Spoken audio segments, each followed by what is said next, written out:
try to take at least a few questions. Let me say one other thing. If any of you know anything about my background, I live in Cincinnati now. I love Cincinnati. The Bengals out there. I know we're in Lions country, but it's all right. But my family historically, in some ways, we were immigrants to Ohio from Appalachian, Kentucky, from the mountains of Kentucky. And anybody who has family from eastern Kentucky or West Virginia or East Tennessee, you know, it's some of the most beautiful country in the entire world. They've got mountains, but mountains that are green and beautiful and lush. It's my favorite. It's so beautiful. It's one of the most beautiful parts of the entire country. From Hockin Hills, Ohio, further south, it's incredible.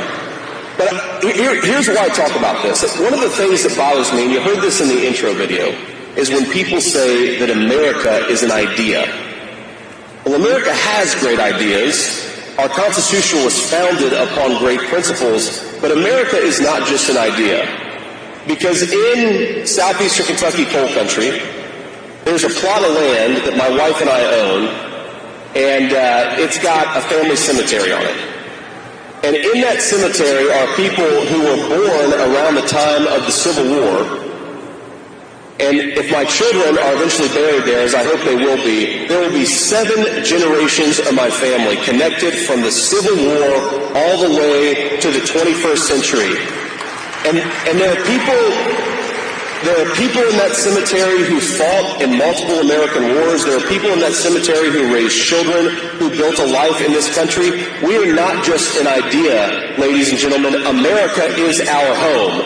And if there is a single principle at stake in this election, a single principle, it's that the Democrats are trying to turn this country, are trying to turn our home into a shithole, and we ain't going to let them, are we? Absolutely not. Absolutely not.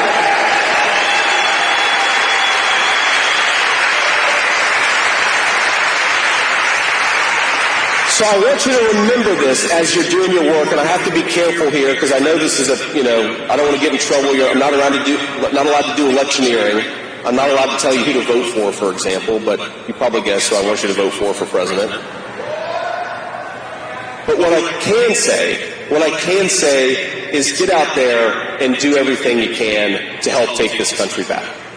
This state that we're sitting in right now could be decided by 1,000 votes. That's how close this state could be. Not just the presidential election, but the Senate election too.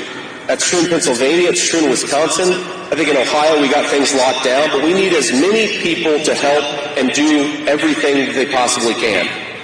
Because the people, my family members, who depend on good jobs, who depend on safe communities, my family and your family and the people who built this country, they are not going to be well served if 2024 goes in the wrong direction. So stand up, fight for this country that we love, do everything that you can to make sure it goes the right direction. We all have our part to play. And every single day I wake up and I ask myself, what can I do to make this election go in the right direction? Every single one of us has a role to play. Thank you all for the role that you're playing. God bless you. I'm rooting for you, and I want us all to do as much as we possibly can. Thank you for having me, and thank you for doing what you do. Thank you, and God bless you guys. Now, coalitions